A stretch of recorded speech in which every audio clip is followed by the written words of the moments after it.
Hey there. Welcome to the Pine Island Experience podcast. I'm Joanna Anderson with my husband, Trygve. Each of our episodes will be conversations with fellow Pine Islanders. The goal of our podcast is to share with you our experiences, what we have found to be fun, and what makes the Pine Island experience so unique.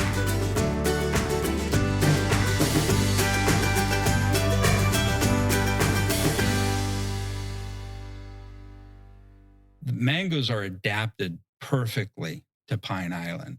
And one interesting fact about a mango is if it rains a lot while mango is hanging on the tree while it's in its ripening process or maturation process, if it rains a lot, it puts a lot of moisture into the fruit, and the fruit is less sweet. So the drier a mango tree, the drier the climate is while the mango is hanging on the tree, the sweeter the fruit. And Pine Island seems to be one of the driest places in Florida. And mango trees have a taproot, so they can get down to water if they need it. And they just suck up what they need. But if they get extra rain water, it dilutes the flavor of the fruit. And you can tell the difference between a mango grown on Pine Island and one grown on the East Coast where they get a lot more rain.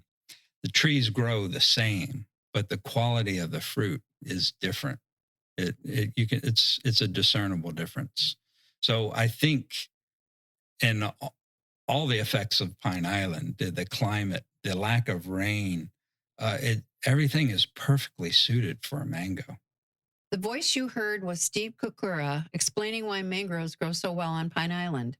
Steve and his partner, Jessy Avalos, are co-owners of FruitScapes, a tropical nursery in Bokeelia, and they have created a tropical fruit paradise complete with a famous fruit stand. Steve's passion is farming, and he knew that Pine Island was the place he needed to be. And now, here's Steve. Well, welcome, Steve Cucura from FruitScapes. That's correct, right? That's correct, Thank Stephen you. Cucura. Nice name.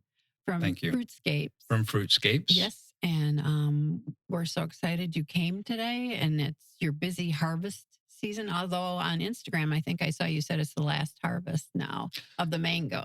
Well, yes. This year, the last harvest for the customers that we service, because our harvest in general did not occur this year because of the hurricane. Mm-hmm. We'll probably be harvesting our own stuff next year, but we do have a lot of customers that we work with back and forth, and fortunately they were willing to provide us with fruit this year. So yeah, and technically we were harvesting from them, but a lot of them were in Naples and Miami, and because of the latitude difference between Naples and Fort Myers, that little bit of distance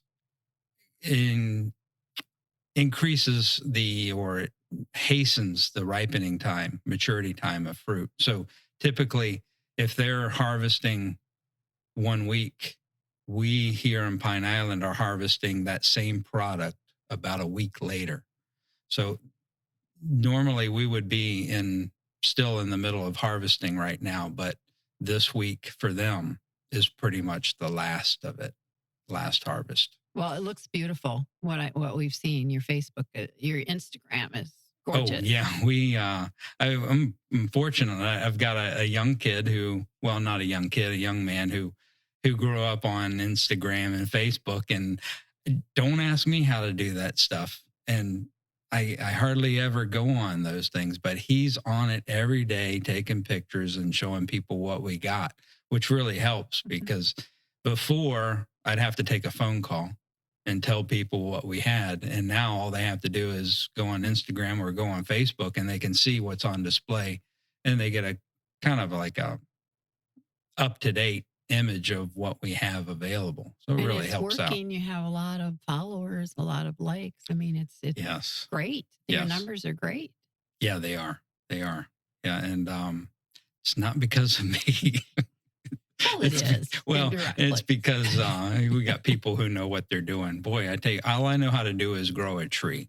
Don't ask me to put anything on Facebook or Instagram. Huge. So when you talked about the ripening or the maturation, whichever it was, Yes. I am not a gardener. Mhm. Are we in the same zone as Miami? And that's kind of why you're saying that little bit of Well, difference in how far. Well, they're south of us, right? But they're not that far south. yeah, and technically we're in the same zone. Okay. We're in the same climate zone, but because they're further south latitude, Okay. they get sunlight fast or sooner in the year. So normally on a typical year, your flowering starts according to the amount of sunlight that you get or the intensity of sunlight. Usually that's what a lot of things get triggered off of. And they also get triggered off of cold.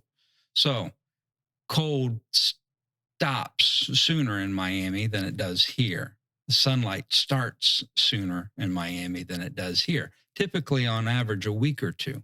So the flowering starts about a week or two earlier there. So their season is always progressed about a week or two before ours. And then if you go even up further in Florida, you'll see that Tampa is the same thing. They're a week or two behind us. And if you can get a crop of the same stuff in Orlando or Gainesville, they're even another week or two behind that. So for example, I pulled some mangoes out of Orlando this year that were typically ripening up 2 weeks later than what we were getting here or in Naples. So yeah, it's just but the temperature is pretty much the same. It's just that the time of year it progresses faster, or it's progressed already in southern part of Florida than it does here, even though we're probably only 40 miles north, 40 or 50 miles. Yeah, it's easy to forget that the sun's in the southern hemisphere, and as it starts to come back our way, Miami's going to pick it up. So they're going to get it faster than us. So well, it's nice it works out that way because they're not all ripe at the same time. They're not all at the same time. So it's nice because they're on a normal year, they're competition with us, but not that bad because they harvest their crop sooner and they get their product to the market faster than we do. But we get our product to the market at the end of the year and when they're out. So it lengthens out the harvesting time longer, and it allows you to have a product longer. Right. I think the longest we've ever had a mango season was about 6 months. Wow. We actually started in late March one year, which is unusual, and had them last until October, which is it's very stressful dealing with fruit for half the year. Sure. It's so much easier when you only have to deal with it for 2 or 3 months and then you're done, because when you have to put up with the heat and the harvesting and the logistics of selling the fruit, it's just too much. Yeah. Especially when it carries on for 6 months. Well, we like to start, although this has been fascinating, we're going to go into this more, but we do like to start in the beginning, like where you were born, what you've been doing. We talked about it before, but if you could just fill everyone in on, Sure.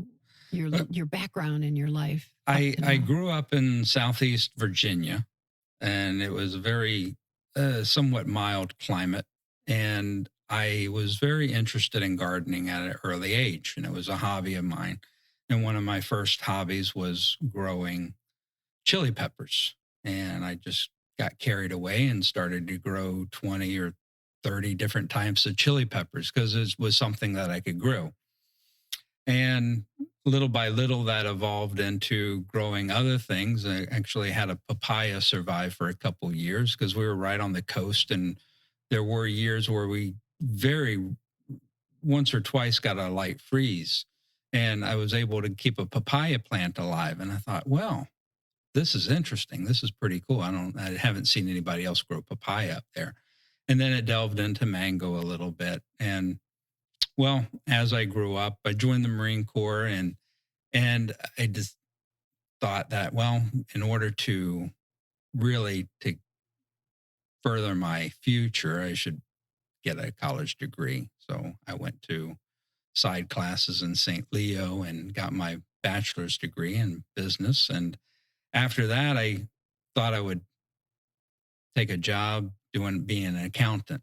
And I did that for a couple years, and it wasn't for me.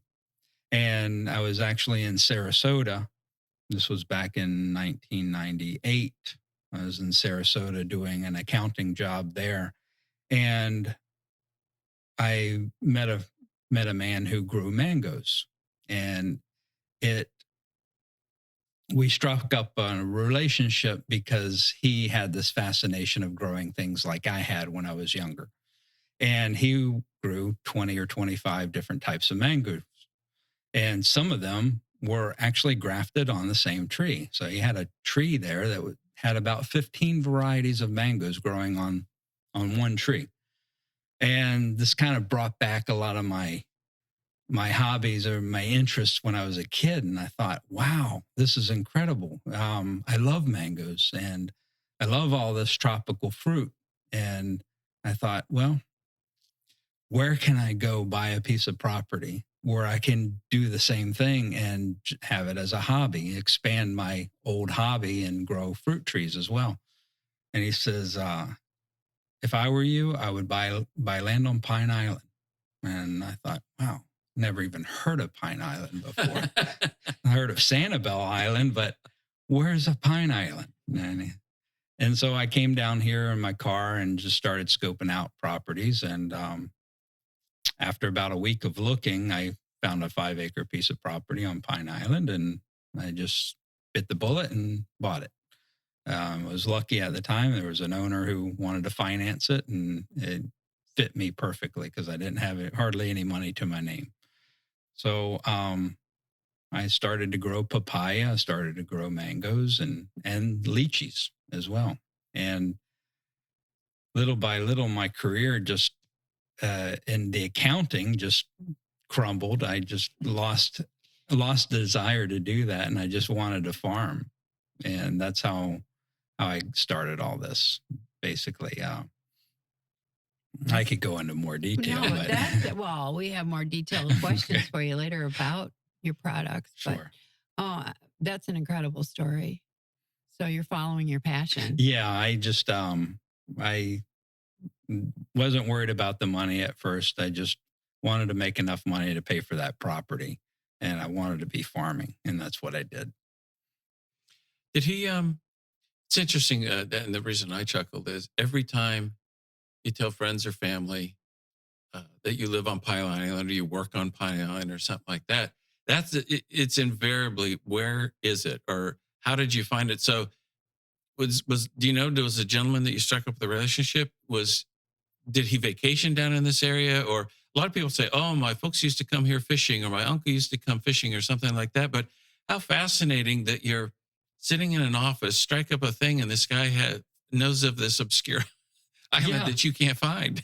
Yeah, it's quite interesting because he actually would travel down here. He was a mango aficionado, and he would do these pilgrimages down here every year from Sarasota. There was actually the property that I operate FruitScape out of was a tiny little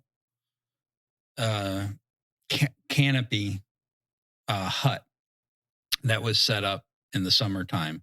And on the weekends, they would sell mangoes out of there. And he would do these pilgrimages down here. And he took me down here one year and he says, I got to show you this little fruit stand down in Pine Island where they have all these mangoes. Every year I come down here during the summer. And that's how he knew of Pine Island, because he was so in love with mangoes. He knew there was really no better place in Southwest Florida to grow mangoes than on Pine Island. Mm-hmm. They had been growing here for so long. What makes it special to grow here? I mean, is it the ocean air, just the general climate, or? Well, so the first documented production of mangoes was about approximately 100 years ago, back in the 1920s. There were several attempts at growing mangoes throughout South Florida, on up to Tampa, Bradenton, Sarasota. A lot of those groves failed because of freezes, periodic freezes. Pine Island, being surrounded by water was more protected. So it established a foothold here faster than anywhere else in Southwest Florida because the water mitigated the cold. We didn't have the freezes that you had inland. And typically back then and in those times when there was no development like in Cape Coral, you could easily see a temperature difference between 5 and 10 degrees on a cold night. Now you don't see that difference anymore. Actually, it's warmer in Cape Coral in the wintertime than it is on Pine Island. And that's probably because of asphalt and the housing. All that stuff generates heat. So obviously they are warmer. So now, if you wanted to start a grove, it would probably be better in Cape Coral, but where are you going to find the land in Cape Coral? For the little gardening that we do, I remember when we were in the Tampa area, almost every winter, there'd be at least one frost, not a hard frost, but one frost. And when we relocated here, I had forgotten about the water mitigating that thing, but it's like, there's no, I don't think, of course, it can change any time, but I don't think it's ever been below about 45 here. Yeah, it's like once every 5, even once every 10 years, you get a frost. So it's not every year, but it happens. But all you need really to grow a mango tree successfully is to have 3 or 4 years without a hard frost to get that tree to a good size. And even if you have a hard frost after that, the tree will recover and be fine. You just may lose your crop the following year. So, little by little, that's what established the mango production out here. And it kind of grew little by little over.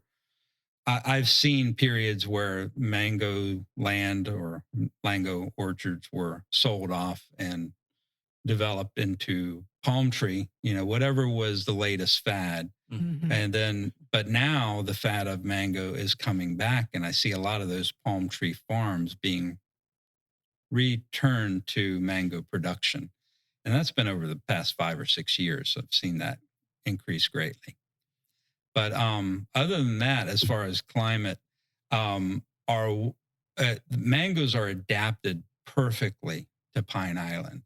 And one interesting fact about a mango is if it rains a lot while mango is hanging on the tree, while it's in its ripening process or maturation process, if it rains a lot, it puts a lot of moisture into the fruit, and the fruit is less sweet. So the drier a mango tree, the drier the climate is while the mango is hanging on the tree, the sweeter the fruit. And Pine Island seems to be one of the driest places in Florida. And mango trees have a taproot, so they can get down to water if they need it. And they just suck up what they need. But if they get extra rain water, it dilutes the flavor of the fruit. And you can tell the difference between a mango grown on Pine Island and one grown on the East Coast where they get a lot more rain. The trees grow the same, but the quality of the fruit is different.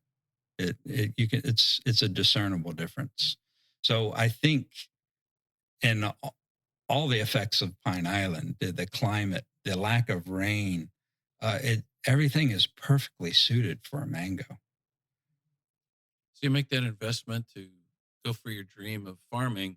Did you then move down here, or were you running it remotely? Well, at the time, my wife was a travel nurse, and she was doing an assignment in Sarasota, and I was doing travel accounting. So as we would pick up a new assignment for her, I could easily pick up an accounting job wherever I went. So at the time when I found Pine Island, we were in Sarasota, and it kind of disappointed her a little bit that we weren't going to travel the country and go around, but eventually she got used to the idea and she liked Pine Island, and we developed a home here. Wow. Well, we have to ask you about how, you met Jessy, your partner, and when did you meet him, and when did you decide to to start. and then you joined with the Snyders too, right? Sure. Yeah. Yes. Yeah. So when I bought my first property out here, I struck up a relationship with a couple who owned a nursery one block away. And it was called Treehouse Nursery, Bob and Vivian Murray. They had been here since the 80s, and they had been growing fruit trees as well. And I thought, wow, what a perfect situation. Let me apply for a job with them, and I could grow my own trees that I'm going to be planting in my yard, in my orchard. So started working for them, and immediately they put me into management of the nursery right off the bat, and I didn't know a lick of Spanish, and they assumed I did, but they hired me anyway. And so I had to learn Spanish on the job pretty quickly. And fortunately, I was young enough where I could learn it. Mhm. I don't think I could learn it at my age now, but I learned it quickly. And after being there a couple years, they brought on Jesus, and they brought him on as a grafter. And we struck up a relationship where we would work together, and we would do side jobs in the evening doing landscaping. And we just wanted to landscape with fruit trees. And so we did that for a couple years. And eventually, the owners of the nursery, they wanted to downsize, and they actually owned the nursery, and they owned that little fruit market up the road that was so quaint in the summertime. And we asked them if they would sell it to us, and they did. They sold their part to us. And there was also another partner involved as well who held on to his part. But we bought half of the interest in that little fruit market, and we started our own little miniature retail nursery and fruit market. And from there, we expanded it out. And they passed away a few years later, and before they did, they had sold their entire interest to us, and the other partner as well decided to sell his interest to us. So at that point, we just basically took over from where the treehouse, when the owners had passed, we basically took that same business idea and created it right there on the FruitScapes property. And just working year after year, making it bigger, accumulating more properties surrounding it to make it better, and cultivating relationships with other growers here on the island in order to convince people to buy our product instead of going to Miami or Fort Myers or even West Palm Beach to buy their trees. We would say, okay, you give us an order, or you buy your trees from us.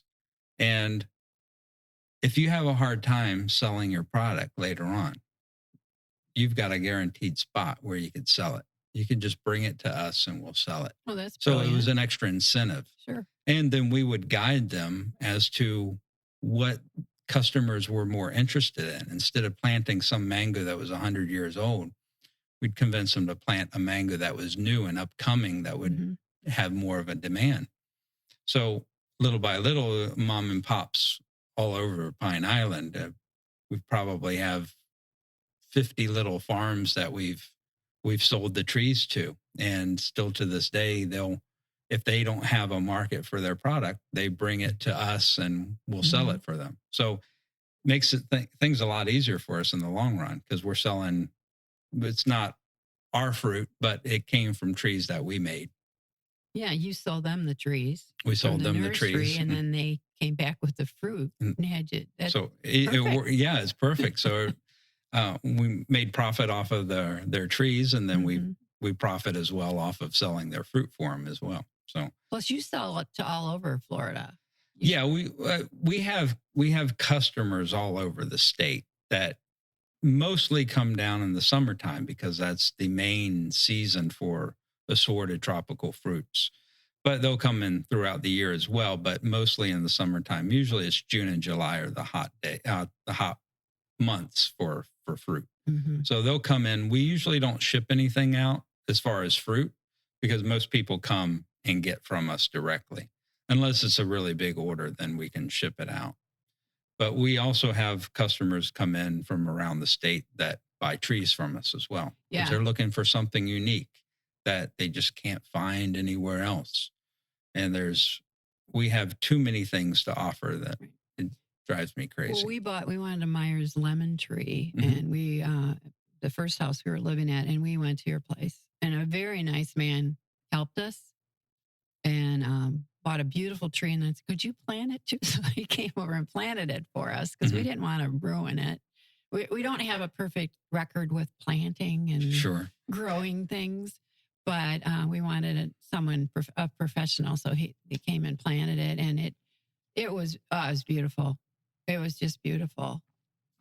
And we shared it. We strategically placed it in between. We knew our neighbors really well, so we put it right there so they could get some. Oh, that was Great. sweet of you. Yeah. And well, we sold them that, if they needed lemon for their drink, they Mhm. were free to take some, which then they were a little less, then there would be no conflict on where it was placed. Sure. But Right. yeah, And they wanted the lemons too, and those Myers lemons. I had never heard of them Mhm. until we came to Pine Island, and a friend of ours had a Myers lemon tree, so we beat it out to your place. He said we'd like, and then I remember he said, "Which tree do you want?" And I said, "What would you buy?" Because I don't know. And so he helped that way too, and it was a beautiful tree.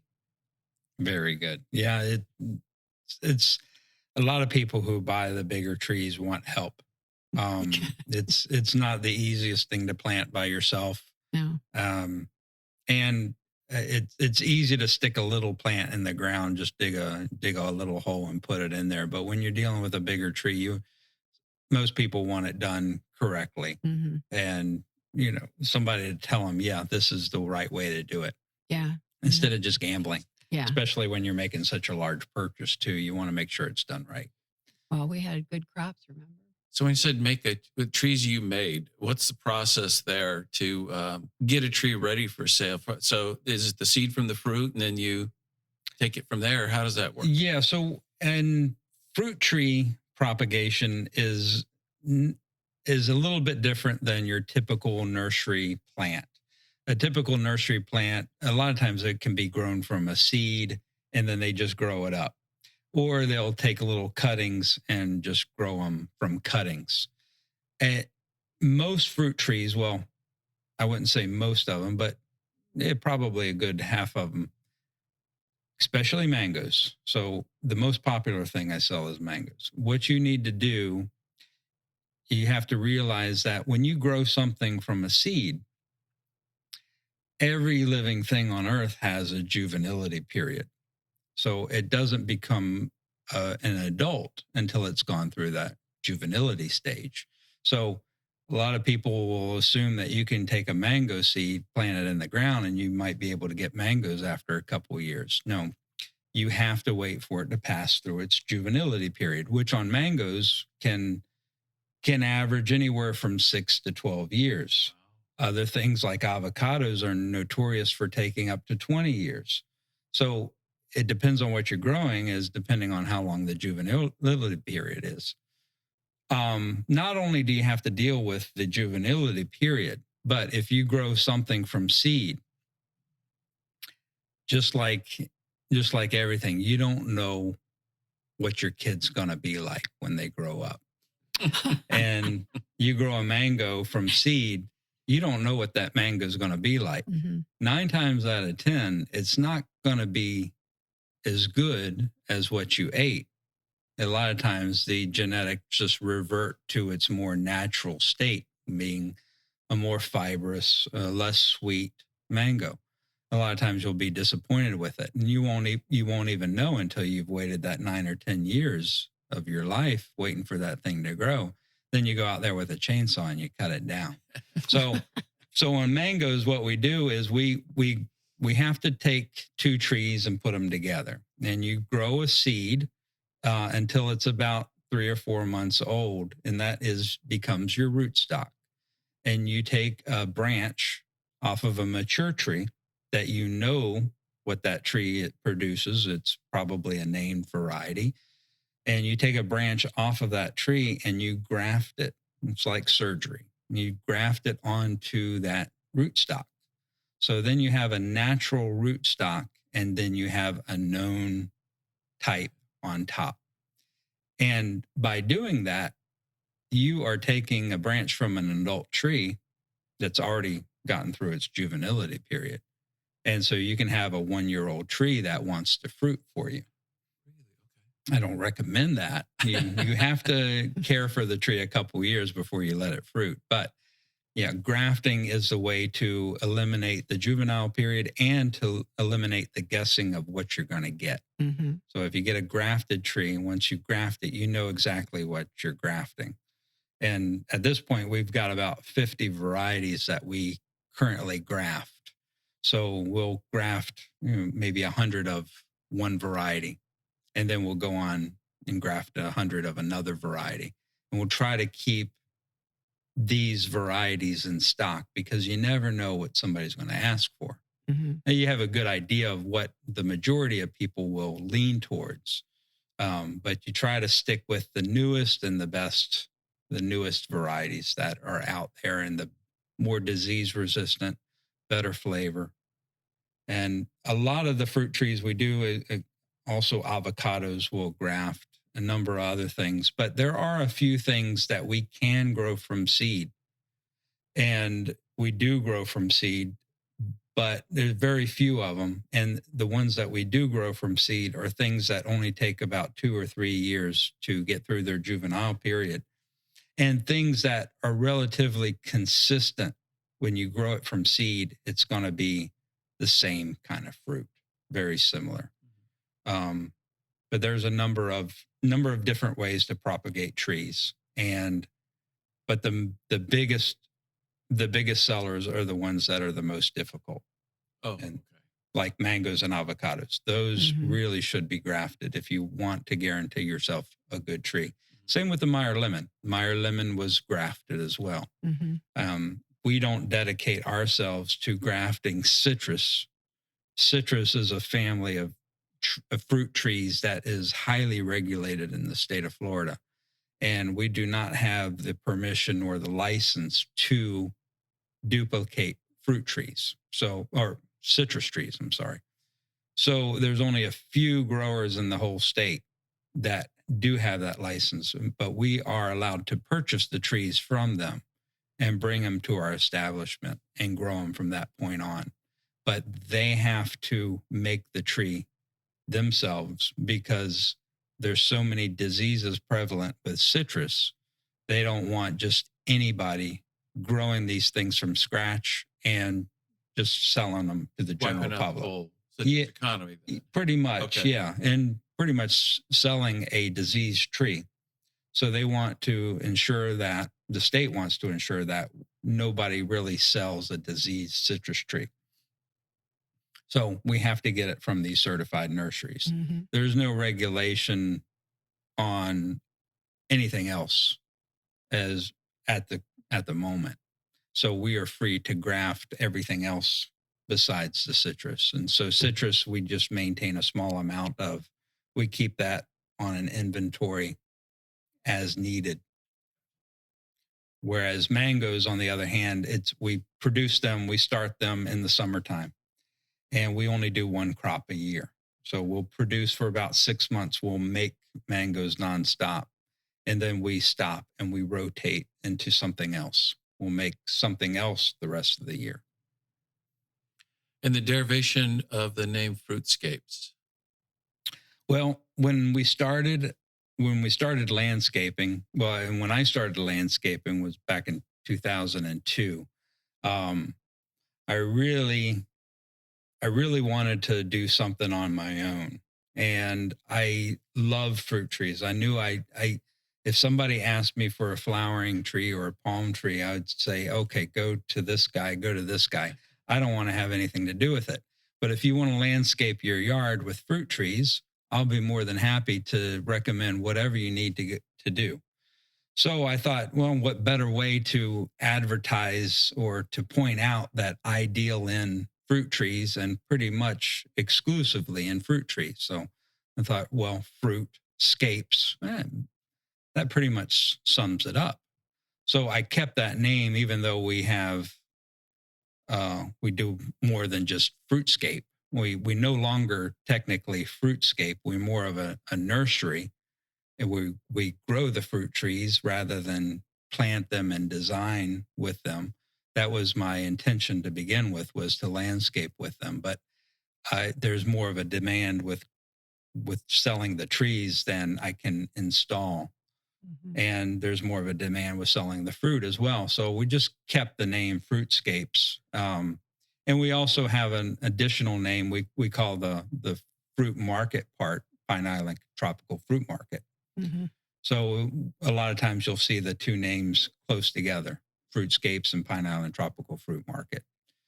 So it just was a catchy name, and we just decided not to change it, stick with it. And you have a close business relationship, with the two. Yes. Well, Pine Island, we consider Pine Island Tropical Fruit Market just the market itself. Mhm. And then Donna and Gary, they have Pine Island Tropicals, Mhm. which they sell right there at the same spot. And we've been in business with them for ever since we purchased the property. They came with it basically. Because Bob and Vivian, when they owned it before us, they would allow Donna and Gary, Pine Island Tropicals, to come and sell their products as well. Or they were also employees at the time. Mhm. And when we took it over, we're like, well, why don't you just expand what you do and use this leftover fruit that we have and do something with it? And that's when Donna started making her jams and jellies and her bread, because there was so much fruit that went to waste and we hated throwing it away. So before it went bad, she could process it and make something out of it. So, Well, she wins all kinds of oh yeah, contests with her, Mango Mania. Why even try? I mean, she's winning all the recipe, and then when you read what she's putting together, well, it's she's amazing. making breads with such obscure fruits Mhm. like mamey and black sapote, and she makes these incredible recipes with it. You just can't find that anywhere No. else. I don't think I've ever seen anybody sell black sapote bread commercially. And black sapote is like we call it chocolate pudding fruit, because you open it up and it looks like a big ball of chocolate pudding, and it has the consistency and somewhat a little bit of flavor of chocolate pudding, not as sweet. But if you add a little bit of sugar to it, Mhm. it's hard to tell the difference. Or if you put a little dabble of whipped cream on top of it, you think you're eating a first class dessert. But yeah, she'll whip up recipes with anything I have left over. I'll have a crop of something obscure, and I'll say, Donna, look, I've got something that's starting to go bad. You want to play around with it? And next thing you know, it's the new hit of the season. So yeah, she's they've come a long way since we started, and I love having them out there. Yeah, and they call her Mama Donna. Mama Donnas, Yeah. yes. Brilliant. And Martha Stewart recognized you. Yes. What, a few years ago? That was back in Yeah. 2015, I believe. Yeah.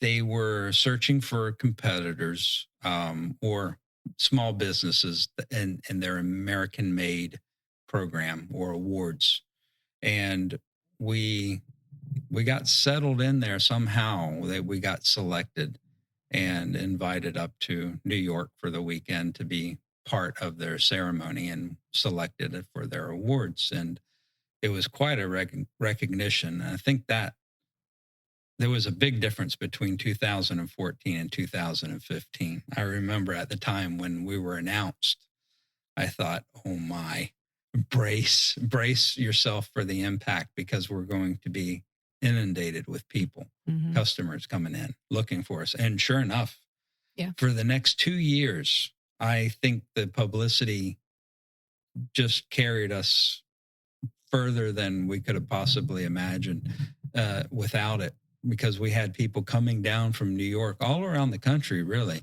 coming over just to sample our fruit and to sample her products as well, because they heard about it or they read about it in the magazine.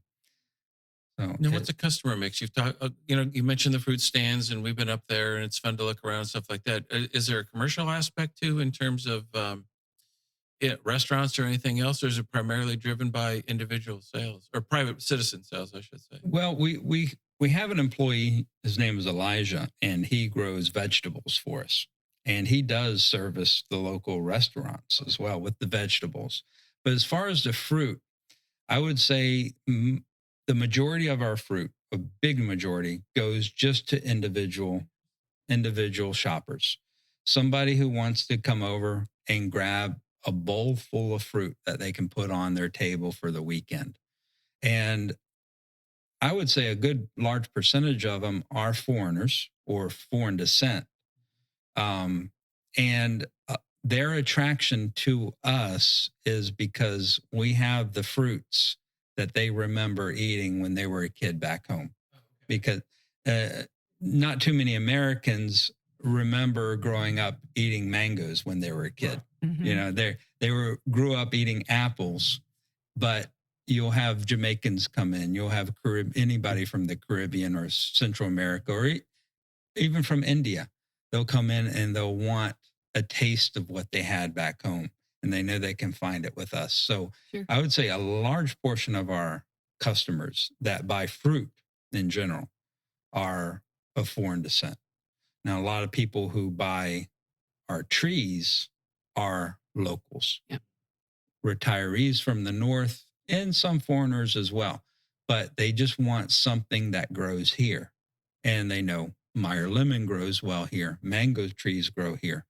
They'll ask for an apple, they'll ask for a peach. But I always say, go with something that grows here. If you want to eat fruit, pick it off your own tree. Mm-hmm. You have to grow what grows in our climate. And this is what grows here. So stick with that. Mm-hmm. So some tourism then probably drops by as well. Certainly during season, but then there's less mangoes available during season. Yeah, right? so we've got actually 2 tourist seasons. Okay. I would say December, January, and February. We have the typical tourist season come through, and we try to provide as much for them as possible. But there are very few tropical fruits that fruit in the wintertime. So a lot of them will rely on our preserves or jellies and stuff that Mama Donna makes. Mm-hmm. So that's what brings her a lot of business. But then our second tourist season, which is the local tourist season for mangoes, the mango tourist season, that usually bumps up in June and July. And so that feeds us in the summertime. So we're fortunate. We get fed in the wintertime and we get fed again in the summertime. But then once that mango crop is done, then business just drops off a cliff. Now you have berries and you have nuts and you have spices. Sure. There's macadamia nuts grow well down here, Mm-hmm. and they're good source of food for your squirrels. Very few people are lucky to get many off of them, but Mm-hmm. I did have a guy bring me in last week a bucket of macadamia nuts that he harvested from his trees that the squirrels didn't raid. Wow. So, you can grow macadamia nut. You can grow cashew. There's also another nut called Malabar chestnut that does well, and it kind of tastes a little bit like a peanut. Mm-hmm. I've seen pecan grow down here. Mm. It takes a very long time, and they need to be very big trees, so I don't grow them. And spices, there's a number of spices that do well. Black pepper grows very well. Allspice grows well. Bay leaf grows fine. Oh, I saw tamarind. Tamarind, Yeah. Tamarind grows very well. Yeah.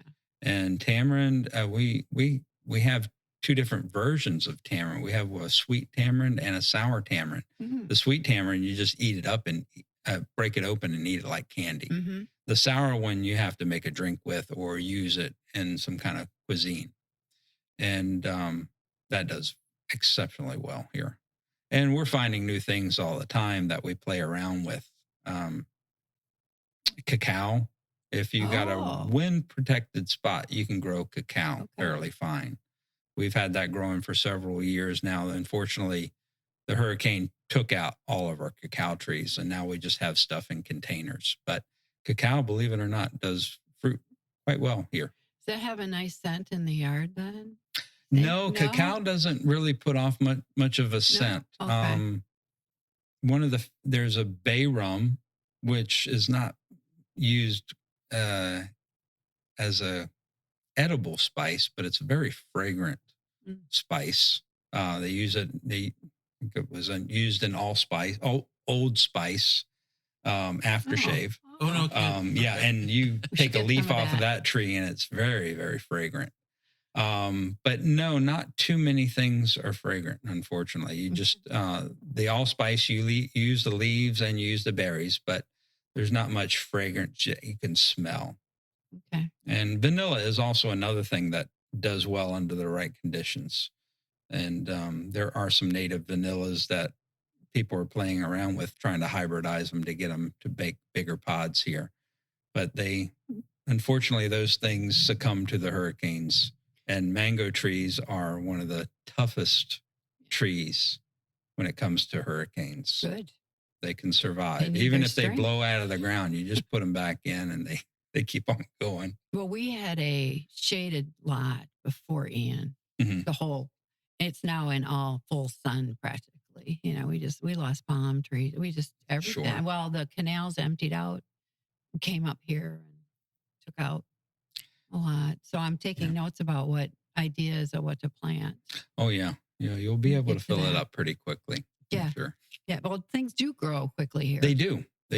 And unfortunately, they really don't take off until we get the rains, which usually come late in the summer for us compared to Right. everybody else. But I think now that it's August, they should start to be coming more frequently. When we moved to Florida in 2000, I was so excited when I found out. Well, my mom was terribly jealous because then she says, "Look at your zone that you're in," So she was extremely jealous. But the beauty of 2 growing seasons. So your tomatoes didn't turn out well. You get another growing season. And it was, to me, that was wonderful. You have twice a year to try and pull it off.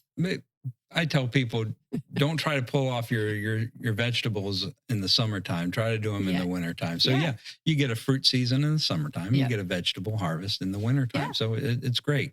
Our soil isn't the best here, but you can always work with it. Little by little, you can make it good, make it work.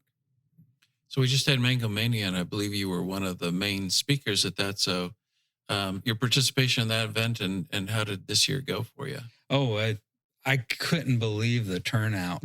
We were worried that not too many people would come because a lot of people probably still thought that Pine Island was kind of torn down and inaccessible or not easily accessible.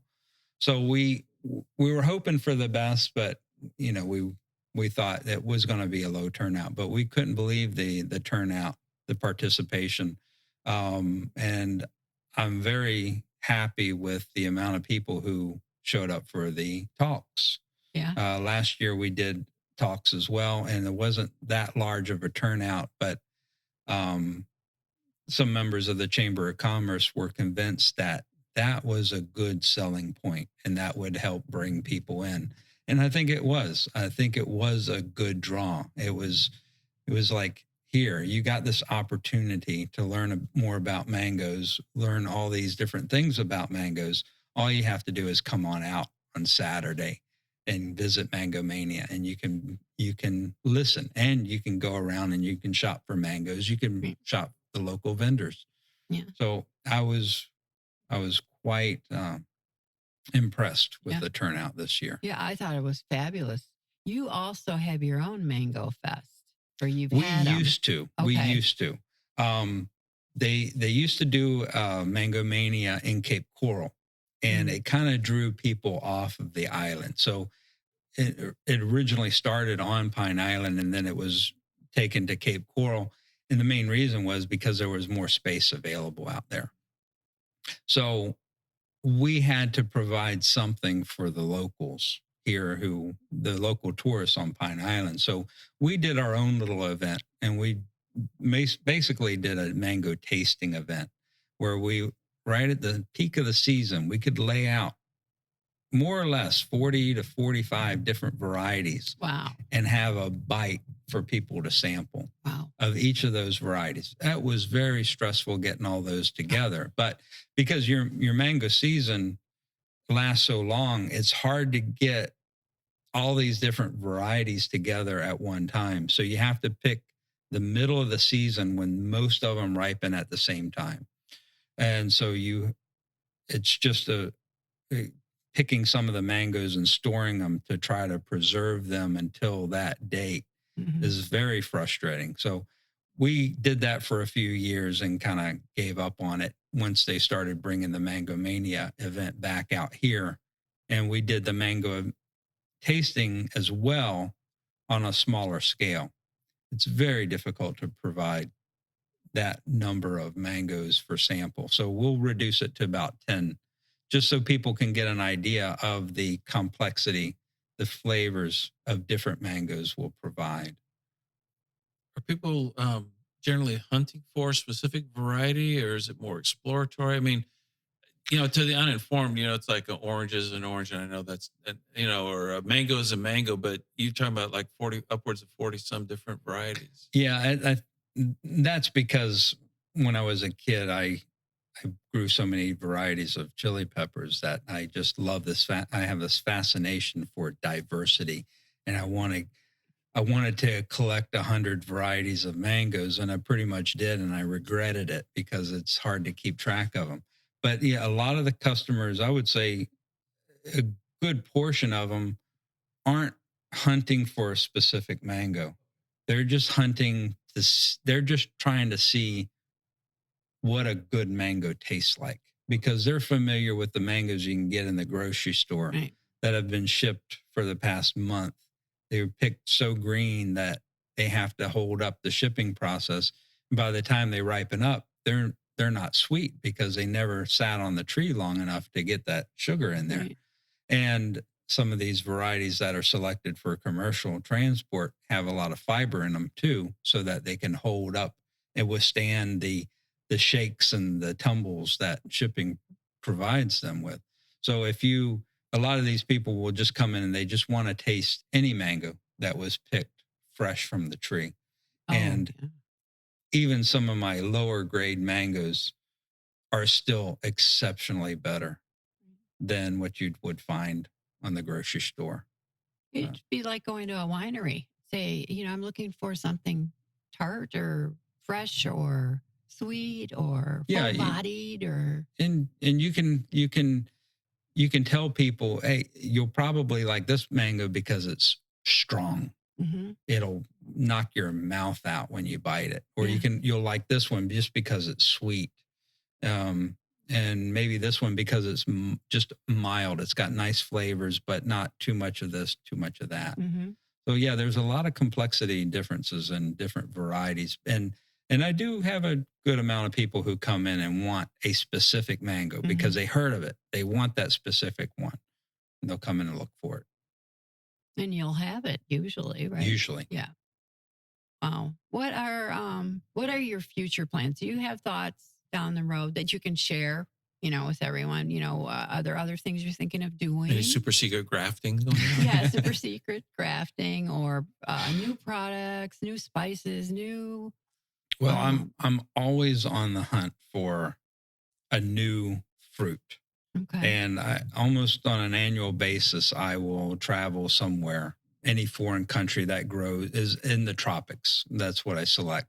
Past few years, I've selected the Americas, Bolivia, El Salvador, Costa Rica, Guatemala, hunting for new varieties that we don't have here, something that's obscure that they grow in their jungles. One thing I've pulled out of Bolivia was a very beautiful fruit called Dugetia. And we brought it back here and have been growing it for the past 5 years. And that is just to see if it does well in our climate. A lot of these things will be a bust, but my future plan is to keep traveling, keep bringing new things in, because 1 out of 10 new introductions that I'll introduce will be a winner, and people will want it. People don't want to see the same thing over and over again for years on end. They get tired of it. They get bored of it. And then you can't sell the same thing over again to the same person. So I'll get a lot of people who come in and just want the newest. And their first question will be, what's new? Okay. And I'll say, you go to those countries? And I'll go to those countries, and I have the permits to bring the seeds back, or I'll get them beforehand. I'll go through the jungles and find the fruit, get the seeds back, grow them here. It takes several years a lot of times to see if they work here or not. It's just to see if the tree grows. And the other thing is, will that fruit produce well here? But yeah, I've got a number of things that I brought back that I'm still experimenting with. And every new property that I buy, I put these experimental plants on them just to see how they turn out. Mm-hmm. And hopefully over the next few years, I'll have a lot of new introductions that I can let out to people. But I intend to do that as long as I can. What was the latest? What was the newest that you brought? Or Ian might have interrupted some of what you were doing. Ian interrupted me pretty badly. The last thing I brought in was from Guatemala. I brought in a fruit called kawesh. It's in the Ananaceae family. It's related to sugar apple. Mm-hmm. It's almost like a hard-skinned sugar apple. Unfortunately, they came from a higher elevation than what we are used to here. It's probably about 1,500 feet in elevation, and the soil is different. So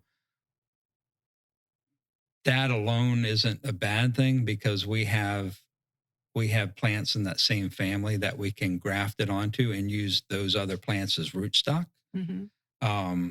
There's a fruit called pond apple, which is in the same family as the kawesh that I just mentioned. And it's native here to Florida. It's native to the swamps of Florida. So it can grow in waterlogged soils.